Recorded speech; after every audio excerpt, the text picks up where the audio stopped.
Hello. Nangangamoy ako tuyo. Anong contact Buong araw po kayo dito. Half day lang. Day. May work akong... Anong work mo? Ha? Anong work mo? Nag-artista. Ay. Oo nga pala.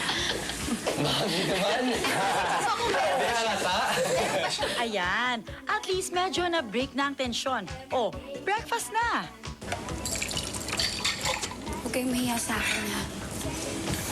Ano ba? Kasi kulay yung ano, ayoko dyan. Ay, namiss ko sila ko. Oh, my! Samuel!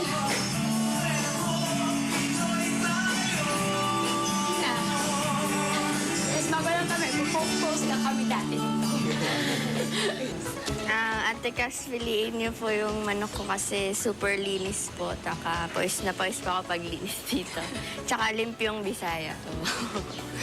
Dito sana Hindi muna si Cass sa kanila at pinatunayan niyang di lang siya reyna ng kusina. Queen of intrigues din pala through their game na truth or consequence.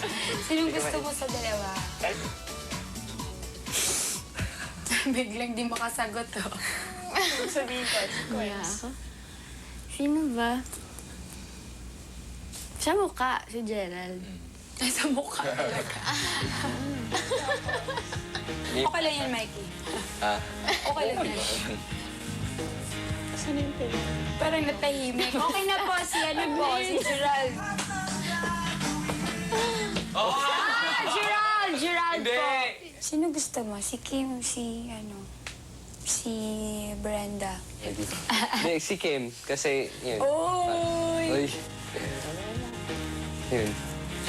Ay, nahihiya si Kim. Namabla si Kim. Music po. Start na. After the truth about Kim, Gerald, and Mikey, itong si Brenda naman ang nagka-consequence dahil siya ang worst chicken dresser.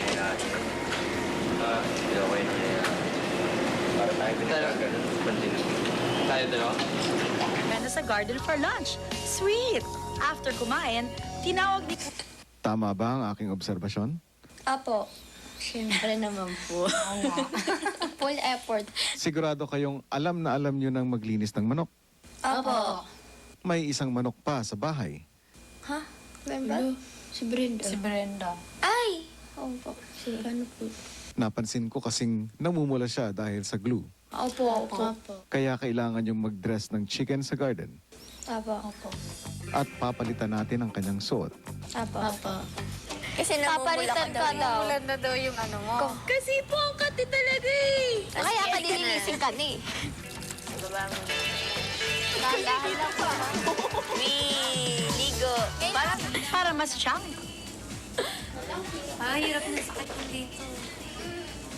Naiintindihan ni Makapag-perform ng maigi sa task. Sino sa inyo ang gustong pumalit kay Brenda? Ako na lang po, Big Brother. Lima na lang. Wow! Nakaka-touch! Lahat gusto mag-sacrifice for Brenda. Siya yung naparusahan. Oo, may panindigan. Si Brenda. Hindi niyo nakikita ko sa kanya. Kung ano yung... yun yung gagawin niya. Parang ayaw niya na hihingi ng tulong o parang ganun. Playing chicken queen. Sa Rancho Big Brother, kinakailangan. Huwag kayo magpapahuli. Oras na mahuli kayo, na parang lechong baka,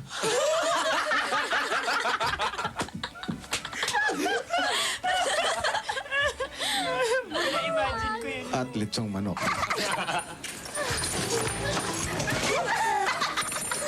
Mami! Diyan muna kayo hanggang wake-up call. Wow! Sige kuya, tama na munang biro. Seryosohan na to. Ano ba talagang sasabihin mo? Ang special task ni Claire, ito ay hindi isang laro lamang, housemates. Dahil kapag nahuli niya ang lahat ng baka. Talent lang ang pag-uusapan. Hindi siya paiiwan. Si Kim ba ang pambato mo na makapasok sa Big Four? Yun po yung kapalit ng larong to. Sorry, Ate Clara. Pero nahuli mo naman ako eh.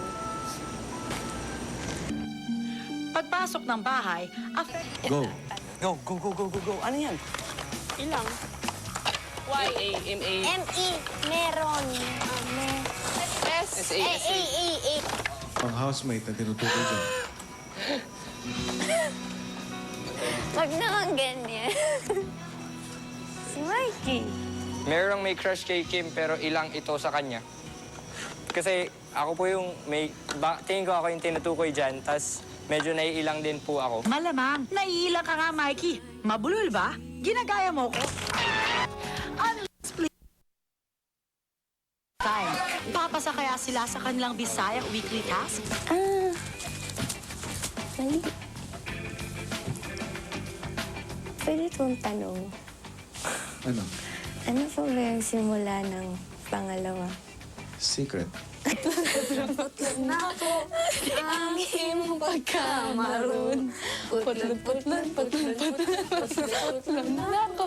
Ang iyong mga bisyo.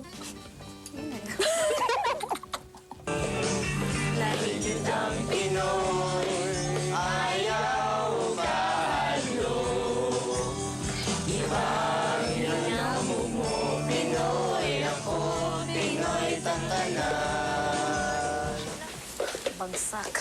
At Gerald, bilang mga teacher, hindi kaya naging magandang example sa inyong mga estudyante.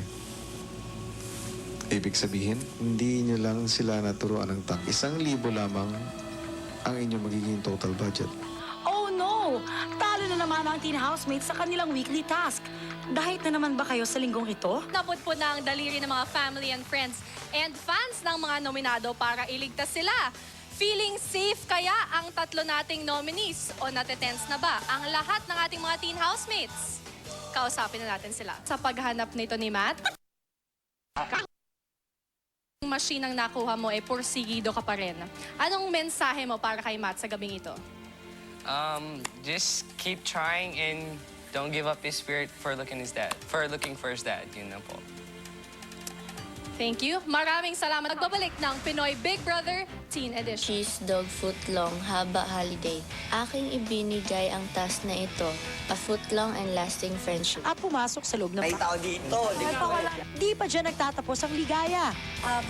Sabi ko ulit ngayon, ang ating naging successful kayo sa inyong live radio play.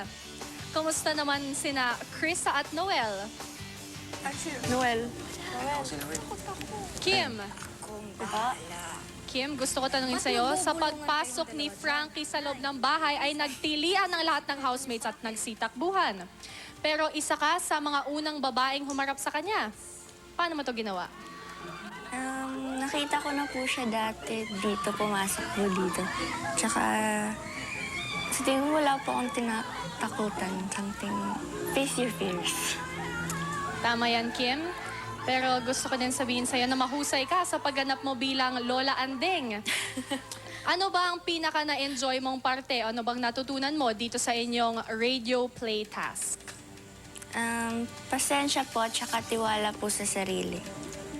Na kayang-kaya mo gawin kahit ano man ipagawa sa'yo. Mikey? Anong Smile sacrifice para kay